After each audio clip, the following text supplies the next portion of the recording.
আমরা এখন পর্যন্ত যতটুকু জানতে পেরেছি, ফ্লাইট লেফটেন্যান্ট তৌকির ইসলাম তিনি আইএসপিআর পক্ষ থেকে একটু আগে জানানো হয়েছে তার মৃত্যুর বিষয়টি নিশ্চিত করেছে একটু আগে।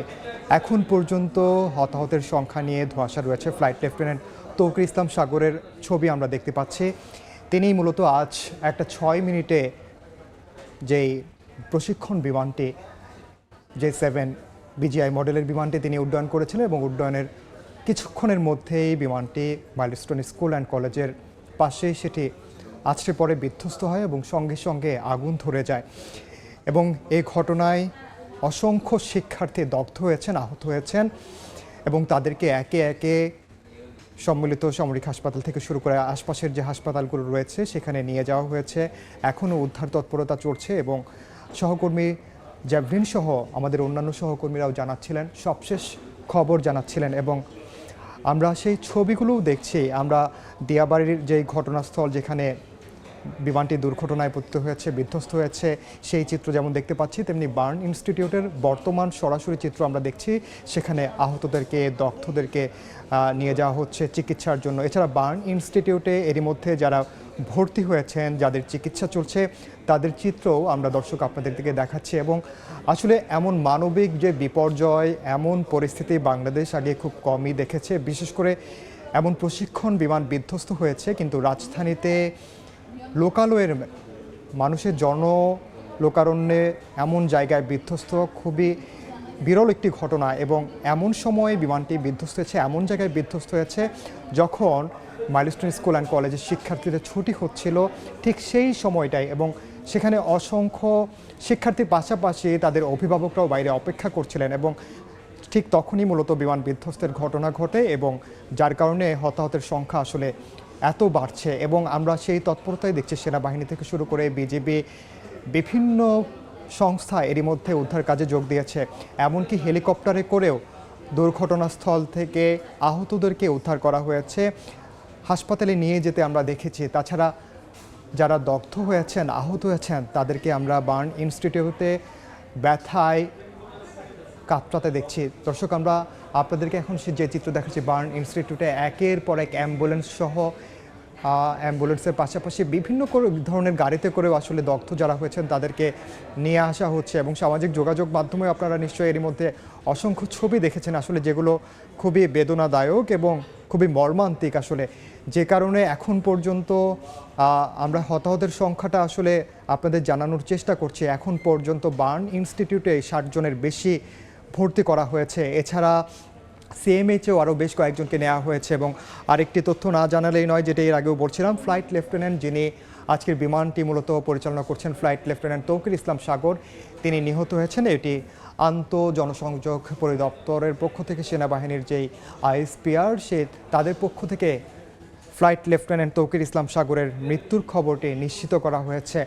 মূলত আজকে দুপুরে যখন এই বিমান দুর্ঘটনাটি হয়, বিমান বিধ্বস্ত হয়, তার পরপরই মূলত পাইলট কোথায় আছেন সেটি নিয়ে ধোঁয়াশা সৃষ্টি হয়। এবং একটু আগে আমাদের সহকর্মী জুম্মান সাদিক জ্যাভলিনকে প্রত্যক্ষদর্শীরা যেমনটা জানাচ্ছিলেন যে পাইলট এ ধরনের দুর্ঘটনার আঁচ পেয়ে আগেই সঙ্গে সঙ্গে হয়তো তিনি এজেক্ট বাটনে পুশ করেছিলেন এবং তিনি পাশে যেখানে বিমানটি বিধ্বস্ত হয়েছিল তার কিছুটা পাশেই তিনি পড়েছিলেন এবং সেখানে একটি প্যারাশুটও দেখতে পেয়েছেন স্থানীয়রা, এমনটা ধারণা করা হচ্ছে। এবং তাকে পরবর্তীতে উদ্ধার করে সিএমএইচে নেওয়া হয় এবং সেখানে তার মৃত্যু হয়ে থাকতে পারে বলে এখন পর্যন্ত ধারণা করা হচ্ছে। এছাড়া আমাদের সহকর্মী জ্যাভলিন প্রত্যক্ষদর্শীদের সঙ্গেও যখন কথা বলছিলেন, একজন শিক্ষার্থীর সঙ্গে কথা বলছিলেন, সেই শিক্ষার্থী তার উদ্বেগ, তার যে আতঙ্কগ্রস্ত চেহারা আমরা সেটি দেখেছি, তার চোখে মুখে তখনও আসলে আতঙ্কের ছাপ লেগে আছে এবং অভিভাবকরাও আসলে উদ্বেগে আছেন। এখন পর্যন্ত অনেক অভিভাবক তাদের সন্তানদের খবর জানেন না, আসলে তার সন্তানটি নিরাপদে আছেন কিনা, কোথায় আছেন। অসংখ্য পোস্ট সামাজিক যোগাযোগ মাধ্যমেও কিন্তু ছড়িয়ে পড়েছে, যেখানে বলা হচ্ছে তাদের সন্তানকে সকালের পর থেকে ফোন করে আর পাওয়া যাচ্ছে না। অর্থাৎ এখন পর্যন্ত অনেক অভিভাবক তাদের সন্তানদের জন্য উদ্বেগে আছেন, উৎকণ্ঠায় আছেন। আজকের যে মর্মান্তিক ঘটনাটি ঘটেছে, এখন পর্যন্ত অনেকে আসলে জানেন না তার স্বজন পরিজনটি আসলে ঠিক কোন অবস্থায় আছে। আমরা দেখতে পাচ্ছি বার্ন ইনস্টিটিউটে উদ্ধারকারী দলের সদস্যদের পাশাপাশি উৎসুক জনতা, গণমাধ্যম কর্মী সবাই আছে এবং একের পর এক অ্যাম্বুলেন্স ঢুকছে।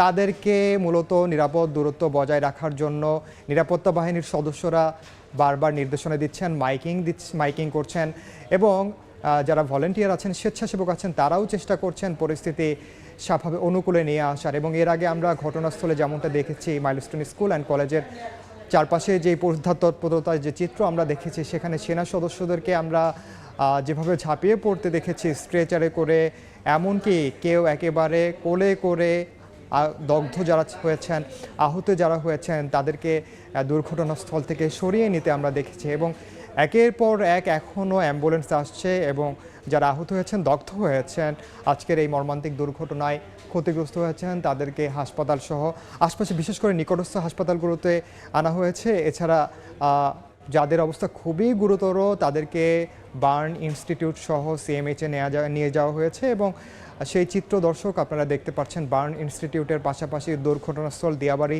যেখানে মূলত আজকে এই বিমানটি বিধ্বস্ত হয়েছে সেই চিত্র। একই সঙ্গে যারা দগ্ধ হয়েছেন হাসপাতালের বিছানায় শুয়ে কাতরাচ্ছেন ব্যথায়, সেই চিত্র আপনারা দেখতে পাচ্ছেন। এবং সঙ্গে সঙ্গে ফ্লাইট লেফটেন্যান্ট তৌকির ইসলাম সাগর, যিনি আজকের J7 বিমানটি উড়িয়েছিলেন বিজিআই মডেলের, সেই বিমানটির পাইলট ফ্লাইট লেফটেন্যান্ট তৌকির ইসলাম সাগরের ছবিও আমরা দেখতে পাচ্ছি চিত্রে। এবং আমাদের সহকর্মীরা সেখানকার সবশেষ তথ্য আপনাদের জানাচ্ছেন। এবং আমরা যেই ছবিগুলো এর আগে দেখেছি, যেখানে ধোঁয়ার কুণ্ডলে যেভাবে আকাশে ছড়িয়ে পড়েছে, আগুন যেভাবে দাউ দাউ করে জ্বলতে দেখেছি, তাতে আসলে বিমান বিধ্বস্তের ভয়াবহতা খুব সহজেই অনুময় করা যায়। এবং ফায়ার সার্ভিসের 8টি ইউনিট তৎক্ষণাৎ ঘটনাস্থলে যায় 1টা 16 থেকে 18 মিনিট নাগাদ এবং এর পরপরই তারা উদ্ধার তৎপরতা শুরু করে।